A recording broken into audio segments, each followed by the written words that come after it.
All right, guys, we're going to move on to our next topic. It's brought to us by FanDuel. The NFL season is here. NBA is about to tip off, and they have a great offer for new customers right now. If you're a new customer to FanDuel, you can bet just $5, and if that first $5 bet wins, you get $300 in bonus bets to use any way you want across the app. You can bet on everything you could ever dream of. So what are you waiting for? Visit FanDuel.com/UCSS to download the FanDuel app today and get started. We have Spencer German joining us in 10 minutes, and we'll talk more Browns with Spencer. But we got to give the Cavs some love. They wrapped up their preseason action last night, and I have three Excuse me, Mike. I mean, do we have to give them love? Why do we have to give them love? They gave us no love at the end of the season when they crapped the bed in the playoffs, leaving us all heartbroken and angry. So why do we have to give them love? Do you want to talk about the Browns for another 40 minutes? No, I want to talk about the Cavs, but I don't want to necessarily just profess my love for them. Can I just give them neutral observance? That is fine, because one of my observations is not a good one. Okay. So we actually have some good and the bad. But these are my three biggest takeaways. We'll go one by one down the list here. You guys feel free to chime in on what you think about these takeaways. But they went 1-3 in the preseason. I don't know if you saw yesterday, but the team, in a joking manner, dumped Gatorade on Kenny Atkinson because it's the first preseason game he's won in 3 years. So the morale's high. But the number one takeaway I have from watching the Cavs over this 4-game preseason stretch is the aggressiveness on defense, which we did not see last year from this team. They are up in passing lanes. They are full-court pressing teams. They are up in other teams, you know what, making it more difficult for them to get into their offensive sets. A lot of it is because Lonzo and Craig Porter Jr. are now leading the charge with Darius out. Sam played last night, but Jalen Tyson's been in that role. That's something he brings to the table.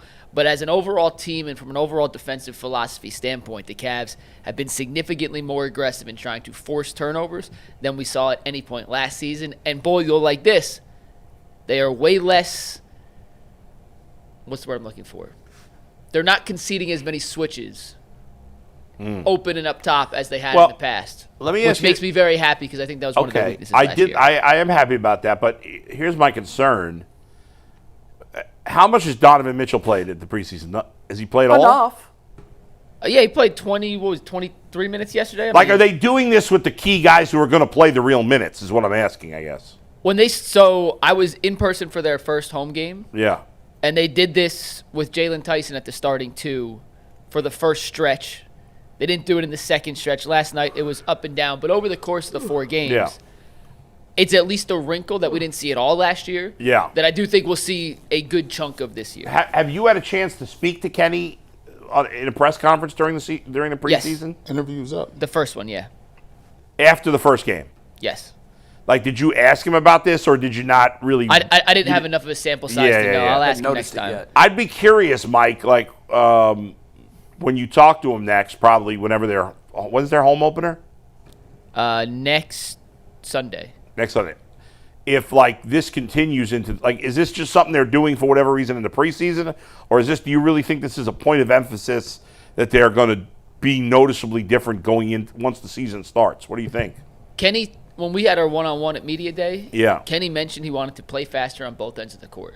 And part of the way of playing faster defensively is get up in other teams' ish, make them have to operate in a much quicker fashion than they want to, and get out in transition. So I tend to think this is something that's not just a preseason facade, and it's something they're actually going to implement. But I'll get an answer for you by the end of the show. I'll text some people and get an observation from inside the Cavs. McNuggets, one thing I go back, and I'll see what you think about this. I was alarmed when Kenny, at the end of the year, talked about the physical nature and how his guys wore down a little bit, how his guys were tired, how his guys specifically the game against Indiana, where at the end of the game, he's like, "Oh, our guys played 40 minutes and they were spent," and I'm looking around like, what you mean? This is the NBA. This the playoffs. All the best players going to play. That's when the load management issue came up. Well, maybe it's not so good to go so soft on them in the regular season. What has he said about that, and how was it different in the training camp in terms of the conditioning levels?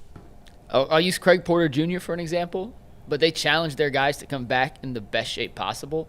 Craig Porter Jr., who is in good shape, obviously an NBA athlete, went from 9.6% body fat down to 5.9% body fat this summer. He's in incredible shape. And he's just one of the examples that Kenny's pointed out on some of the guys transforming their bodies. How has his weight changed? He only mentioned the body fat percentage. That's But he crazy. said You he don't know- tested the highest he had of all the guys' rankings.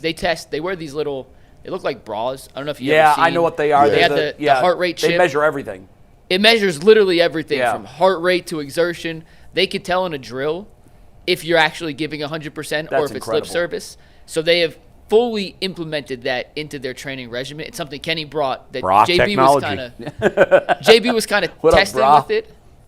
It does look like it does. I've seen look them. like Yeah, a it bra. does. I've seen them in college, actually, mostly. It looks like a muscle shirt that got Yeah. dramatically shrank in size when it went through the washing It looks machine. like a bra. It That's is. why a lot of guys have trouble taking them off. Okay. That is very difficult. All right. The second observation I had, and this one is something we're going to have to monitor pretty closely for the early part of the season. But without Darius and without Max Strus, you lose two really, really good three-point shooters that create a lot of space and gravity when they're out on the court.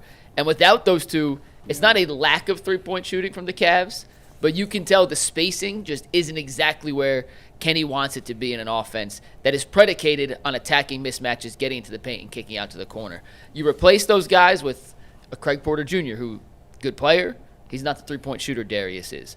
Sam Merrill can shoot, but he doesn't have the same off-ball motion that Max Strus, I don't know what Bull's waving as, at that little Nat Bowl. Driving me crazy. I mean, he's just living. This Nat has been living rent-free in the studio. It has for been weeks. like he is so crafty. Like he's moving through our He's hands. the Allen Iverson of Nats, man. He's like just a regular day, moving, going to work. Driving these guys nuts. By the way, I can't 100% put my finger on it, but I don't want to watch Max Strus play at all this year. I don't want to watch Sam Merrill play this year, and I don't want to watch Jared Allen. I don't like them as players.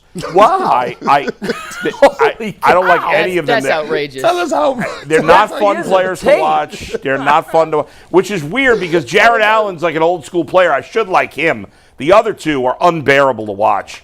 And I just hate the fact that and I'm the old man on the lawn right now, but I hate the fact that the NBA is like, we're obsessed with three-pointers. Three-pointers are boring. There's nothing interesting about three-pointers. It's so... Watching just guys chuck three-pointers is like watching... Well, that's what the league is. I mean, it just sucks. It does suck. I it. hate that too. Well, then, Bull, this last Yeah. observation is one you're going to like. I'm going to give you the observation, then I'm going to play a little montage from last night's game. But Lonzo Ball is going to make an immediate impact. He's so the many type of different player I ways. like. And If he can didn't stay see- healthy. If you didn't I see like what guys Lonzo like did him. last night, I'm going to take this full. Steve, you ready to take tag board full? Lonzo had 9 points and 9 assists in 23 minutes yesterday. Oh, that's Some of these encouraging. passes, the way he moves the ball, the way he sees things before they even develop, are things that, Bull, if you're an old school basketball fan, I you're gonna love it. love. And he's going to help unlock. And he's not going to play a ton of minutes. They're going to ease him into the season. Dude. They need him for the playoffs. But he's going to add an element to this team that they simply didn't He's have. like So, Steve, Jason Kidd with a if you want to douchey take dad. tag board full, Bull, give us some commentary on what you see from Lonzo Ball here on both ends of the court. Give me that. Woo, woo, I love woo. that. I love that he... That's Okay. old school ball movement, Yeah, that's man. fast That was a break, little Magic finding the Johnson guy. right there. Wow, That's a that little was carried away. There you go. I got a little All right. carried away. All right. Magic Johnson-ish. Got How about him. White Lightning? Got him. Give me That- that. I mean, that is... Physical defense I that we've love been the lacking physical. Love at it. 6'6". Love it. Let me see. Let me see a good pass here. That's not exciting. All right. He's gonna hit. He's There got we a go. beautiful pass to Jared Allen coming But up the in big a issue second. is There's another guy I don't want to see anymore. Dean Wade. That guy's a stiff.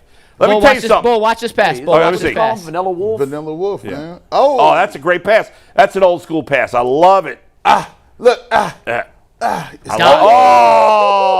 like that. Hey, Got some Jason Williams to him. Can we get Dean Wade off this roster? He looks like a friggin' Amish guy. I mean, come Stop on. it. The Vanilla Wolf. the Vanilla If Wolf, Dean man. Wade was We need black, he'd be t-shirts. playing in the CBA. You know that. I know that. Everybody else knows that. He's only in the NBA because he's white. We got to have a quota. We got to have a few guys in there. This is all last night, by the way. Yeah. This is all from Lonzo last I night. like By the way, Lonzo. give me that again. He had Lonzo's 2 going to be blocks. my guy. By the way, listen. I need you to work on this. Where's EP Steve? Wow. McNuggets. we need LeVar Ball on the show. I'll fight with him. No, leave LeVar alone. We need LeVar Ball on the show. Now, listen, a couple of years ago, that would have been a hot ticket item. Gee, he might not have been in demand over the last couple of years, but there's still never a camera he said no to. Listen, we could get him on. We'll bring him in the studio. He'll keep telling me about LaMelo, LiAngelo, his rap career. He could park a Bentley outside, a Ferrari. He would do a photo shoot. Listen, get LeVar Ball on the radio. I need him. I'd rather have a player. Can we get Lonzo?